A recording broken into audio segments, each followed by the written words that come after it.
Hello guys, welcome back to my channel guys. This is Manjeet and आज के video में हम बात करने जा रहे हैं। हम लोग ने जो ज्वर प्रकरण स्टार्ट किया था, ज्वर रोग स्टार्ट किया था, उसके फोर्थ वीडियो जिसमें हम लोग बात करने वाले हैं विषम ज्वर के बारे में। अभी तक हम लोग ने बेसिकली ज्वर के इंट्रोडक्टरी पार्ट के बारे में बात कर लिया है, ज्वर के दोषानुसार प्रकार के बारे में बात कर लिया है, ज्वर के आगंतुक प्रकार के बारे में बात कर लिया है। आज के वीडियो में हम बात करेंगे विषम ज्वर के बारे में। तो सबसे पहले हम देखते हैं विषम ज्वर के इंपॉर्टेंस के बारे में कि विषम ज्वर की व्याख्या क्या है, और साथ ही साथ पहले बयान कर लेते हैं इसके इंपॉर्टेंस की एग्जाम में कितने मार्क्स के लिए आ सकता है। तो बेसिकली एग्जाम में विषम ज्वर 5 मार्क्स के लिए भी पूछा जा सकता है और 10 मार्क्स के लिए भी पूछा जा सकता है। तो बहुत ज्यादा इंपॉर्टेंट टॉपिक है, तो आई विल रिकमेंड यू कि ये टॉपिक आपको अच्छे से ही करके जरूर जाना है। चलिए स्टार्ट करते हैं। सबसे पहले विषम ज्वर की व्याख्या बात करते हैं। तो बोला गया कि विषम आरंभ क्रिया अकालो अनुसंग बुआना। तो क्या बोला गया है कि ज्वर का आरंभ अर्थात ज्वर के वेग आने का काल विषम होता है। मतलब ज्वर की जो विषम ज्वर है उसकी व्याख्या ही यही है कि जब ज्वर के वेग के आने का काल विषम होता है। विषम होना मतलब कि फिक्स नहीं रहता, किसी भी समय ज्वर आता है, किसी भी समय जाता है। तो इस कंडीशन को हम लोग क्या बोलते हैं, विषम ज्वर कहते हैं। तो शरीर में ज्वर के स्थित रहने की कालावधि विषम होती है। मतलब कि शरीर में कब ज्वर रहेगा कब नहीं रहेगा ये अलग प्रकार की होती है, कोई फिक्स टाइमिंग नहीं रहता।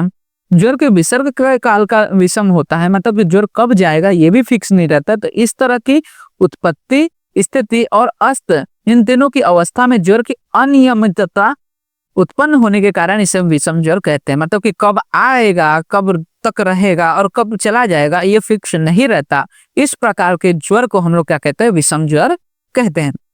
अब बात करेंगे विषम ज्वर के कारण के बारे में कि किन किन कारणों से विषम ज्वर उत्पन्न होता है। तो सबसे पहले बोला गया है कृषा नाम व्याधि मुक्ता नाम मिथ्या आहार आदि सेवी नाम। मतलब कि जो कृष व्यक्ति है जो कि अभी जस्ट व्याधि से मुक्त हुआ है, वो क्या कर रहा है, मिथ्या आहार विहार का सेवन कर रहा है।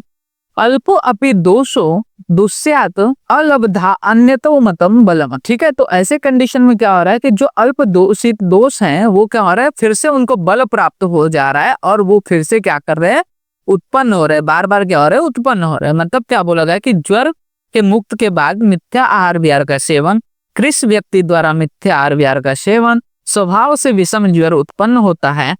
जैसे कि भूत अभिसंग इसको संक्रमण जन्य मान सकते हैं, और आगंतुक कारणों का संबंध विषम ज्वर में विशेष रूप से देखने को मिलता है। तो 4-5 कारण बताए गए। सबसे पहले क्या है, अगर कोई व्यक्ति जस्ट ज्वर से मुक्त हुआ है और वो मिथ्या आहार विहार कर रहा है। दूसरा, जो व्यक्ति कृष है और वो मिथ्या आहार विहार कर रहा है। तीसरा, स्वभाव से विषम ज्वर होना, मतलब स्वभाव के कारण हो रहा है। चौथा, भूत आदि के अभिसंग के कारण हो रहा है, या फिर 5वां बोला गया कि किसी आगंतुक कारण के कारण। तो ये 5 विभिन्न कारण बताए गए जिनके कारण शरीर में विषम ज्वर की उत्पत्ति होती है। विषम ज्वर की संप्राप्ति की बात करेंगे, किस प्रकार से इसकी संप्राप्ति होती है। तो क्या बोला गया है कि दोषो अल्पो अहितम संभूतो जरो तो सुष्ट्रय वा पुनः धातु मन्यत मम प्राप्यम करोति विषम ज्वर। मतलब कि कृष, व्याधि मुक्त और मिथ्या आहार विहार सेवन करने वाले व्यक्ति में अगर अल्प प्रमाण में भी दोष प्रकोप हो जाता है, तो अल्प बल वाले दोषों को देश काल प्रकृति इनमें से किसी भी एक का बल प्राप्त होता है, और दोषों का बल फिर से रस, रक्त आदि दूसरे के विरुद्ध गुणों के कारण कम हो जाता है। इस तरह दोष और दूसरे में बल अबल अवस्था उत्पन्न होने के कारण विषम ज्वर उत्पन्न होता है। इस स्थिति में वातादि दोष स्वप्रकोपक काल में बलवान होकर पुनः पुनः ज्वर उत्पन्न करते हैं। तो क्या बोला गया है कि जो दिखने निदान देखा, ऐसे कारण से क्या होता है, दोष प्रकोपित होंगे। ये जो दोष है प्रकोपित होके जब जब जिन जिन धातुओं में क्या होता है, खवैगुण्यता या कि जिन जिन धातुओं में जाते हैं वहां पे उन धातुओं के अनुरूप क्या करते हैं, ज्वर की उत्पत्ति करते हैं। और ये बार बार मतलब जब जब ज्वर के वेग बढ़ते हैं, मतलब कि जब जब वो दोष प्रवृत्त होते हैं या जब जब दोषों का बल बढ़ जाता है, तो ऐसी कंडीशन में वो फिर से ज्वर के वेग आते हैं और बार बार पुनः पुनः ज्वर उत्पन्न करते हैं। इसी कंडीशन को हम लोग क्या कहते हैं, विषम ज्वर कहते हैं। तो बोला क्या गया कि जब इन दोषों के प्रबलता का काल गुजर जाता है, तब दोषों के विरुद्ध गुणों के घटकों के बल की वृद्धि होने से दोष प्रकोप में कमी आ जाती है और ज्वर का वेग कम हो जाता है। मतलब जब दोष के समान काल रहेगा, तो ऐसे कंडीशन में काल और दोष की गुण समान होने के कारण दोष का बल बढ़ता है, जिसके कारण ज्वर के वेग आते हैं। लेकिन जैसे ही वो काल निकल जाता है तो क्या होगा, काल का गुण कम हो गया, तो इसके कारण क्या होता है, दोषों के प्रकोप में भी कमी आ जाती है और ज्वर के वेग कम हो जाते हैं। इसी तरह जब दोष बलवान होते तब ज्वर वेग आता है, और जब दोष से बलवान हो जाते तो ज्वर के वेग नष्ट या फिर कम हो जाते हैं। मतलब कि ये हम लोग को पता है व्याधि कैसे होती है, दोष दुष्य समूर्छना जनित व्याधि। तो दोष और दुष्य के कारण ही व्याधि उत्पन्न होती है। तो अगर दोष बलवान है और दुष्य कमजोर है तो व्याधि होगी, अगर वहीं पे दोष कमजोर है और दुष्य बलवान है तो व्याधि नहीं होती है। अब बात करते हैं संप्राप्ति घटक की, कौन कौन से दोष दुष्य इसमें इन्वॉल्व हैं। तो बोला गया है कि दोष में सबसे पहले वात प्रधान त्रिदोष होते हैं, क्योंकि विषमता किसके कारण होती है, वात दोष के कारण। फिर दुष्य में बात करें तो धातुएं इसमें इन्वॉल्व है, 7 धातुएं इन्वॉल्व होती हैं। अग्नि में मंदा अग्नि है, और स्रोतस में बेसिकली रसवा और स्वेदवश स्रोतस, जितने भी ज्वर के प्रकार है सभी में जो स्रोतो है उसमें रसवा और स्वेदवश स्रोतस की ही तुष्टि उत्पन्न होती है, जिसमें अवरोध देखने को मिलता है। स्रोत दृष्टि में आम का संग होता है इनके अंदर। अधिष्ठान में बेसिकली आमाशय, उरा एवं शिरा प्रदेश में बेसिकली, लेकिन आमाशय से जो है इसका अधिष्ठान माना गया है, आमाशय उद्भव माना गया है ज्वर को। और स्वभाव में मृदु या फिर दारुण हो सकते हैं, और साध्य साध्यता में कृच्छ साध्य से लेके असाध्य भी हो सकते हैं, डिपेंडिंग अपॉन द देश काल दूसरे इनके ऊपर ये डिपेंड करता है कि वो सुख साध्य होंगे, कृच्छ साध्य होंगे कि असाध्य होंगे। अब हम बात करेंगे कि विषम जो ज्वर है उसमें बार बार वेग किन कारणों से उत्पन्न होते हैं। ठीक है, तो बोला क्या गया है कि जैसे बोया गया बीज कुछ समय भूमि को धारण किए हुए रहता है और विशिष्ट काल आने पर ही प्ररोहित होता है, इसी प्रकार से धातुओं को भी दोष धारण किए हुए रहते हैं और वे अपने विशिष्ट काल में प्रकोपित होकर बल प्राप्त करके विषम ज्वर उत्पन्न करते हैं। मतलब कि जैसे कोई जमीन है उसमें हम लोग ने बीज बो दिया है, लेकिन तब तक बीज बढ़ेगा नहीं जब तक उस ऋतु नहीं आ जाएगा। उस ऋतु में ही, उस सीजन में ही वो बीज बढ़ना चालू करेगा। उसी प्रकार शरीर में दोष तो हमेशा रहते हैं, लेकिन जब किन्हीं कारणों से ये ज्वर जो दोष है उनमें प्रबलता आ जाती है, उनका बल बढ़ जाता है, तभी ये जो विषम ज्वर के वेग है वो उत्पन्न होते हैं। मतलब कि जब बल बढ़ेगा तो विषम ज्वर उत्पन्न होगा, वहीं उसके विपरीत जब दोषों का बल क्षीण हो जाता है तब ज्वर की वेगावस्था शांत हो जाते हैं। अब हम बात करेंगे विषम जो ज्वर है उसके प्रकार के बारे में। तो बोला गया है कि इसमें बेसिकली 5 प्रकार होते हैं। कौन कौन से? संततः सततो अन्य दुष्क तृतीय चतुर्थक को, मतलब कि संतत सतत अन्य दुष्क तृतीयक और चतुर्थक, इस प्रकार से 5 प्रकार बताए गए हैं किसके? विषम ज्वर के। अब ये किस प्रकार से बताए गए हैं ये प्रकार? तो ये ज्वर के वेग के अनुसार और कौन से धातु में ये जो ज्वर है वो अधिष्ठित है उसके अनुसार ये प्रकार बताए गए हैं। तो संतत आदि जो विषम ज्वर है उसके दुष्य की बात कर लें कि जो अलग अलग विषम ज्वर के प्रकार बताए गए हैं, 5 प्रकार बताए गए, उनमें से जो 5 प्रकार है वो कौन से दुष्य में जाके अधिष्ठित होते हैं। तो बोला गया है कि संततम और रस रक्तस्थ, मतलब कि जो संतत ज्वर होता है रस में होता है, सो अन्य दुष्ट पिशिताश्रित, मतलब कि जो संतत ज्वर होता है वो रस में, जो सतत ज्वर होता है वो रक्त में, और जो अन्य दुष्ट होता है वो किसमें? पिशिताश्रित, मतलब कि मांस में जाके आश्रित होता है। मेदोगत तृतीय है, मतलब कि जो तृतीयक ज्वर होता है वो कहाँ पे? मेद धातु में जाके आश्रित होता है। तो अस्थि मज्जगत पुनः कुर्यात चतुर्थक घोरम अंतकम रोगम गरव, मतलब कि जो चतुर्थक ज्वर होता है वो अस्थि और मज्जा में जाके स्थित होता है और घोर आतंक के साथ घोर ज्वर रोग उत्पन्न करता है। ठीक है, तो बेसिकली जो 5 प्रकार बताए गए हैं विषम ज्वर के, उनमें संतत सतत अन्य दुष्क वो तृतीयक और चतुर्थक बताया गया, जिसमें से जो संतत ज्वर है वो रस में आश्रित होता है, सतत ज्वर रक्त में आश्रित होता है, अन्य दुष्क मांस में आश्रित होता है, तृतीयक ज्वर मेद में, और चतुर्थक ज्वर अस्थि और मज्जा में आश्रित होते हैं।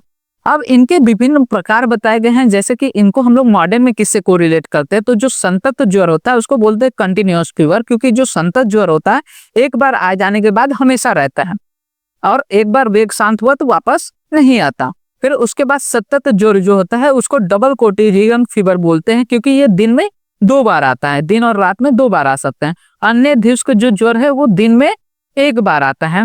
उसके बाद तृतीयक ज्वर क्या होता है? टर्शियन फीवर इसलिए बोला गया है क्योंकि हर तीसरे दिन आता है, मतलब पहले दिन आए, दूसरे दिन नहीं रहेगा इसका वेग, और तीसरे दिन आ जाएगा। और चतुर्थ ज्वर को बोलते हैं क्वार्टन फीवर, जो कि हर चौथे दिन आता है, मतलब पहले दिन रहेगा, दूसरे तीसरे दिन नहीं रहेगा, फिर चौथे दिन आएगा। तो इस तरह से जो ज्वर है उनके वेगों के अनुसार इनके नाम बताए गए हैं। अब आगे हम बात करते हैं संतत ज्वर की संप्राप्ति की। संतत ज्वर किस प्रकार से उत्पन्न होता है, तो बोला गया है कि वातादि दोष जो है रसादि 7 धातुएं मल मूत्र आदि का वहन करने वाले स्रोतों को व्याप्त करके संपूर्ण शरीर में संताप पैदा कर देते हैं। समान गुण युक्त रसादि धातु और अपने अनुकूल देश कालानुसार बल प्राप्त करके अंततः बलवान हुए दोष गुरु एवं स्तब्ध होकर रस में आश्रित होते हैं। इस तरह से अन्य किसी भी दोष और काल इनके साथ निष्प्रतिबंधी होकर संतत ज्वर की उत्पत्ति करते हैं। ये अत्यंत कष्टदायक होता है। मतलब कुछ नहीं है, बस इतना याद रखना है कि विभिन्न कारणों से वातादि दोष जो है प्रकोपित होके कहाँ पे जा रहे हैं, रस आदि धातुओं में जा रहे हैं और रस आदि धातुओं में जाके कहाँ पे रस में आश्रित हो रहे हैं। और इस समय किसी भी प्रकार से उनको कोई भी विपरीत करने वाला नहीं है, मतलब निष्प्रतिद्वंदी, न तो उनको काल विपरीत है, न तो दोष विपरीत है, न तो दुष्ट विपरीत है। मतलब कि वो अपने दोषों के अनुकूल देश कालानुसार का बल प्राप्त करके क्या हो रहा है, जाके रस में जब अधिष्ठित होते हैं तो उसके कारण अत्यंत कष्टदायक ज्वर की उत्पत्ति करते हैं, जिसे हम लोग संतत ज्वर कहते हैं। संतत ज्वर के लक्षण और उसकी काल मर्यादा की बात करें तो बेसिकली बोला गया है कि संतत ज्वर से उत्पन्न हुआ उष्मा से मल मूत्र इत्यादि मलों और रसादि सप्त धातुओं की अति शीघ्रता से शोष हो जाता है। ठीक है, क्यों शोष हो रहा है, क्योंकि ये वातादि दोषों के कारण हो रहा है। अतः रसादि धातुओं को सभी प्रकार की शुद्धि हो जाने पर निम्न दिनों तक कालावधि गुजर जाने के बाद संतत ज्वर विसर्ग हो जाता है। मतलब इतने दिन तक संतत ज्वर रहता है। वैसे अगर वात प्रधान संतत ज्वर है तो 7 दिन तक रहेगा, पित्त प्रधान है तो 10 दिन तक रहेगा और कफ प्रधान है तो 12 दिन तक वो संतत ज्वर शरीर में बना रहता है। उसके बाद हम लोग बात करेंगे संतत ज्वर के असाध्य लक्षण के। कब पता चलेगा कि संतत ज्वर असाध्य हो चुका है, तो बोला गया काल दोष से प्रकृति के समान और जिसका कोई विरुद्ध न हो ऐसे संतत ज्वर को वातादि दोष उत्पन्न करते हैं। और काल के गुण और प्रभाव रसादि दोषों के गुण संतत ज्वर से पीड़ित रुग्ण की प्रकृति तथा दोषों के गुण ये सभी भाव ज्वर उत्पन्न करने के लिए सहयोगी बन जाते हैं। मतलब कि हम लोग ने पहले ही देखा है कि ज्वर या फिर कोई भी व्याधि 3 कारणों से उत्पन्न होते। एक तो काल के कारण जिसको हम लोग परिणाम कहते हैं, दूसरा आता है असात में इंद्रियार्थ संयोग और प्रज्ञाप्रद। तो यहाँ पे जो काल है उसका बहुत ज्यादा सहायता होते हैं किसमें, संतत ज्वर में। जब काल दोषों के अनुरूप होता है तो ऐसे कंडीशन में दोषों का बल जो होता है बढ़ा हुआ होता है।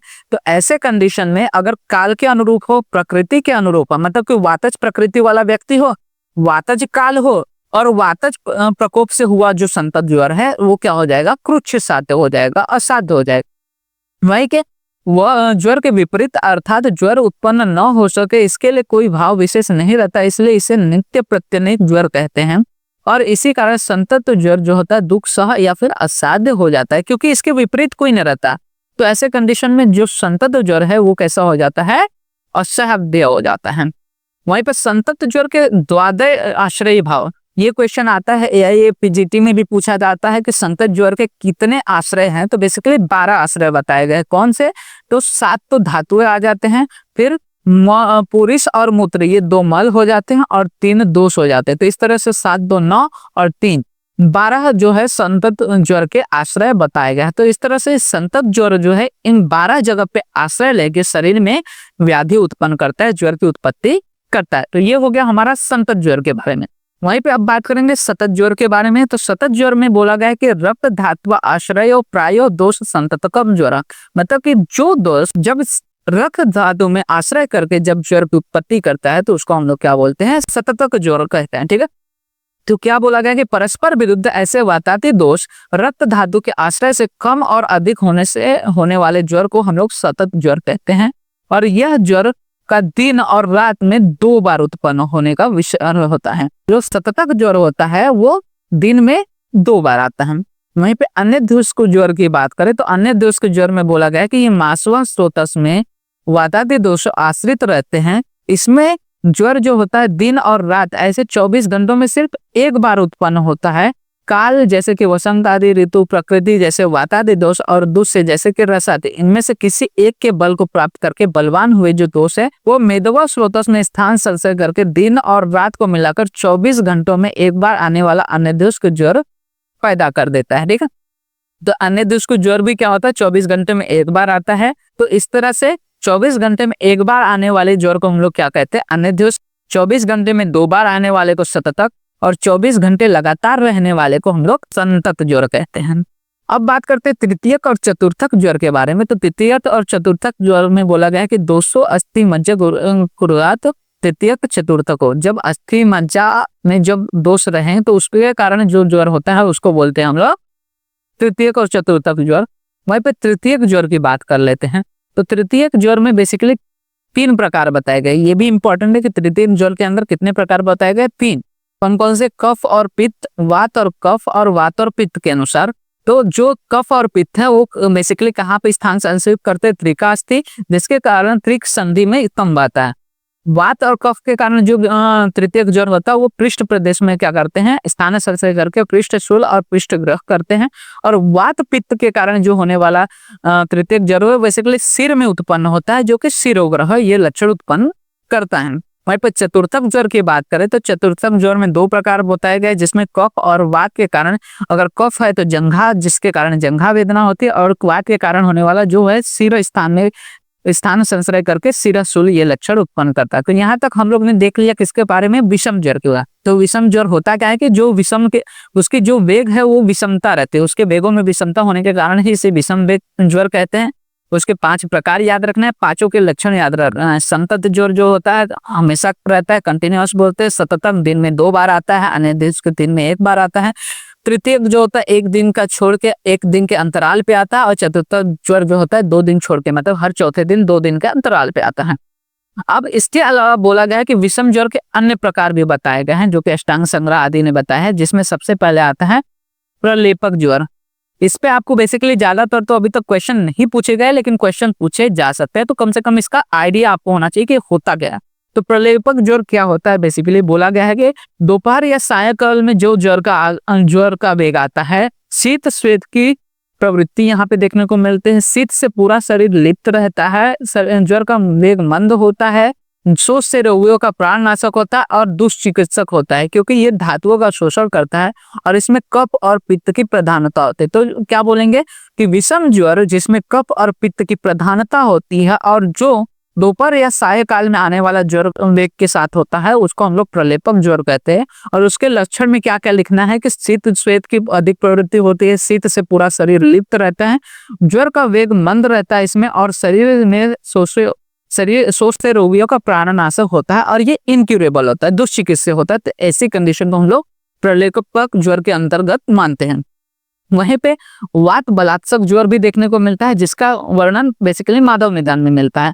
तो बेसिकली बोला गया है कि ये ऐसा ज्वर है जिसमें डेली मंद ज्वर रहता है, मतलब कि हमेशा लगातार क्या रहता है? लो ग्रेड फीवर देखने को मिलता है शरीर के अंदर।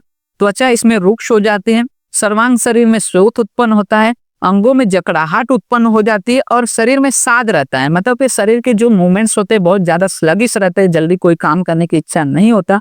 और इसमें बेसिकली श्लेष्म दोष की प्रवृत्ति है। ठीक है, प्रलेपक ज्वर में हम लोग ने क्या देखा कि कफ और पित्त दोनों प्रधान रहता है, लेकिन वहीं पे वात बलात्सक में बेसिकली नाम तो वात बलात्सक है, लेकिन इसमें कौन सा दोष? कफ दोष की प्रधानता रहती है, जिसके कारण इसमें लाला स्राव, काश आदि लक्षण की उत्पत्ति देखने को मिलते हैं। यह भी एक प्रकार का सन्निपातिक ज्वर है, लेकिन इसमें क्या है? कफ की प्रधानता होती है, और ये किससे होता है? तो वात दोष से उत्पन्न होने वाला होता है, इसीलिए उसको वात बलात्सक ज्वर कहते हैं। तो वात बलात्सक बला की किसको कहते हैं? कफ को। और वात दोष तो दोनों के सन्निकृष्ट से दोनों के साथ एक साथ होने के कारण जो उत्पन्न होता है उसको हम लोग क्या बोलते हैं? वात बलात्सक ज्वर कहते हैं। अब बोला क्या गया है कि उपरोक्त दोनों ज्वर जीर्ण स्वरूप के मंद ज्वर है, और जो अनेक दीर्घकालिक व्याधियों में एक लक्षण के रूप में भी पाए जाते हैं। मतलब बहुत सारे ऐसे जो क्रॉनिक डिसऑर्डर है उनमें ये एज अ सिम्टम के रूप में पाए जा सकते हैं। तो ये चीज हमें देखने को मिलती है विषम ज्वर के अंदर। ठीक है, तो विषम ज्वर तो आपको क्लियर रहेगा 5 प्रकार। उसके अंदर प्रलेपक ज्वर, उसके लक्षण याद करना, और वात बलात्सक में कफ प्रधानता होते, लेकिन होता किसके कारण है? वात दोष के कारण। और इसमें जो जो लक्षण है वो आपको याद रखने हैं। तो ये हो गया हमारा total topic related to the विषम ज्वर। तो होप आपको सारी चीजें रिलेटेड टू द विषम ज्वर क्लियर हो गई होंगी। इसके रिलेटेड कोई भी डाउट रहता है आप कमेंट सेक्शन में मेंशन कर सकते हैं, मैं ट्राई करूंगा कि फर्दर वीडियोस में उसको क्लियर कर सकूं। अब इसके अलावा जो भी कुछ ज्वर के प्रकार बचे हैं वो नेक्स्ट वीडियो में हम लोग कवर कर लेंगे।